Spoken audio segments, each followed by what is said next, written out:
Welcome to Real Crime Vault. If you wish to be seeing our subsequent video updates, kindly hit the subscribe button. Thank you as you do that. Tokyo, 3:14 a.m. The city that never sleeps was in a deep slumber. But in the quiet hum of the Japan Meteorological Agency, seismologist Dr. Kenji Tanaka was wide awake. His eyes were glued to a screen, watching a familiar, yet terrifying dance. The seismic waves were gathering strength deep beneath the Pacific, a silent monster preparing to roar. The system, a marvel of modern engineering, was designed to give Japan precious seconds, sometimes even minutes, before the shaking began. Seconds to take cover, to stop trains, to save lives. Kenji initiated the warning sequence. The alert should have blared across millions of phones and television screens instantly, but it didn't. 1 second passed, then 2, then 5, an eternity in the face of an impending disaster. His heart hammered against his ribs. He frantically re-ran the diagnostics. Everything looked perfect, yet the alert was stuck, held back by an invisible hand. Finally, after a gut-wrenching 12-second delay, the alarm screamed to life across the country.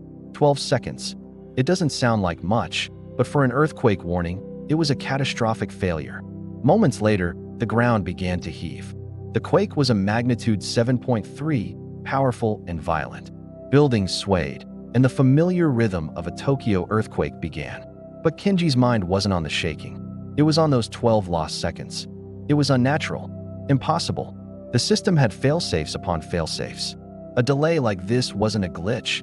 It had to be deliberate. In the chaotic days that followed, Japan's resilience was on full display. But amidst the stories of survival and community, a darker pattern began to emerge. The National Police Agency started receiving a flood of reports, but not about earthquake damage. They were reports of high-end, coordinated burglaries.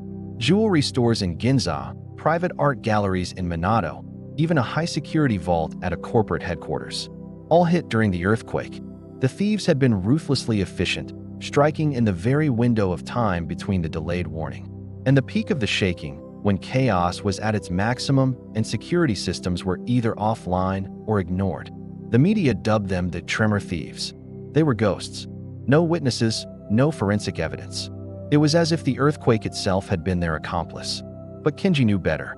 The earthquake wasn't an accomplice, it was the diversion. And those 12 seconds? That was the key. He started digging, pulling late nights at the agency, poring over endless lines of code and system logs from the night of the quake. His colleagues thought he was obsessed, chasing a phantom in the machine, blaming a ghost for a simple system lag. But Kenji had built parts of that system. He knew its heartbeat, and its heart had been tampered with. His search led him down a digital rabbit hole. He found it buried deep within a subroutine, a piece of malicious code so elegant and subtle it was almost beautiful. It was designed to do one thing: intercept the primary warning signal and hold it for a user-defined period. The default delay was set to 12 seconds. It was a digital lockpick, and it had been activated minutes before the quake. Someone with intimate knowledge of the JMA's network had planted it. But who? And why? Kenji knew he couldn't go to his superiors. The implications of a compromised national security system were too massive. It would cause a panic, and the perpetrator would disappear forever. He needed proof, a connection between the code and the criminals. He cross-referenced the server access logs with the locations of the heists. It was a long shot, but he had to try. The access log showed a remote login from an IP address that bounced all over the globe, a dead end. But there was one other anomaly. A maintenance account, dormant for over 2 years, had been activated just an hour before the quake. The account belonged to a former JMA programmer named Satoshi Ito. Satoshi Ito had been a brilliant but disgruntled employee, fired for attempting to sell proprietary code 5 years prior. He had vanished after his dismissal. Kenji ran Ito's name through a police database, and a recent flag popped up. Ito had been spotted on airport security footage, not in Tokyo, but in Osaka, 2 days before the earthquake. He wasn't alone. Walking beside him was a notorious figure from the criminal underworld, a fixer known only as the Architect, a man rumored to plan impossible heists for the highest bidder. The pieces clicked into place. This wasn't just a series of robberies. It was a masterpiece of criminal planning. Ito provided the technical key, the 12-second delay. The architect provided the muscle and the logistics, a team of elite thieves ready to exploit the chaos. They had turned Japan's greatest defense against nature into their greatest weapon. Kenji knew he was in over his head. These weren't common burglars. They were sophisticated and ruthless. He compiled his findings, the malicious code, the server logs, the connection to Ito and the architect, into a secure file. He had to get this to someone he could trust. He thought of Inspector Rina Abe of the Tokyo Metropolitan Police, a sharp, no-nonsense detective he had collaborated with during a previous investigation. He sent her an encrypted message. "I know how the Tremor thieves did it. It's bigger than you think." The earthquake was part of their plan. The message was a gamble, but it paid off. Inspector Abe agreed to a clandestine meeting. They met under the dim lights of a small noodle shop in Shinjuku, the city's pulse still thrumming with nervous energy. Kenji laid out his discovery. Abe was skeptical at first.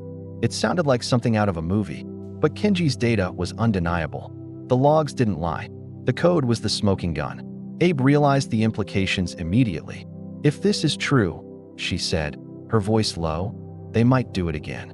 A bigger quake, a longer delay." The thought was chilling. The next time, it might not just be jewelry stores. It could be banks, research facilities, or worse.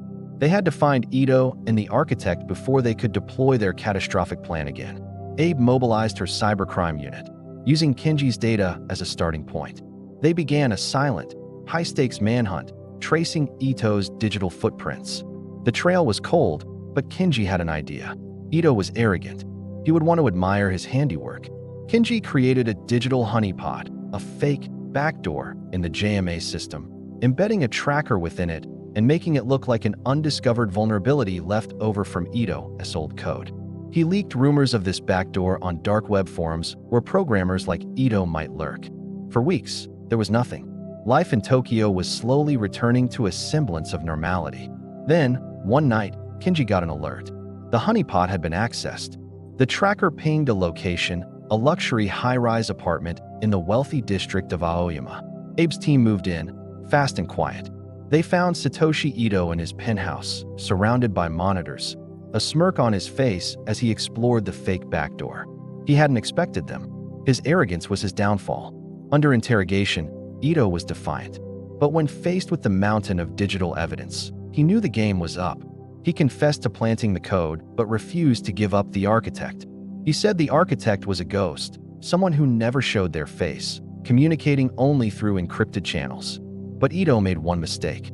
He had received his payment in cryptocurrency, and Abe's cyber team was already tracing the blockchain transaction. The transaction led them not to a person, but to a holding company, which in turn owned a series of seemingly legitimate businesses. One of those businesses was a private security firm that specialized in deactivating high-tech alarm systems for testing purposes. The firm's owner was a man named Mr. Kuroki, a respectable businessman who moved in Tokyo's most elite circles. He was the architect. The final confrontation took place not in a dark alley, but in Kuroki's sleek, minimalist office overlooking the city. He was calm, collected, and utterly remorseless. He saw the earthquake not as a tragedy, but as a business opportunity, an act of nature that could be monetized. With Kenji's testimony and the digital trail pieced together by Abe's team, the architect's empire crumbled. The Tremor thieves were systematically rounded up, their stolen treasures recovered. In the end, justice was served, but the incident left a deep scar. Dr. Kenji Tanaka returned to the Japan Meteorological Agency, not just as a seismologist, but as a guardian. He worked tirelessly with his team to build new layers of security, new firewalls, and new protocols to ensure that Japan's shield against nature could never again be turned into a weapon by man.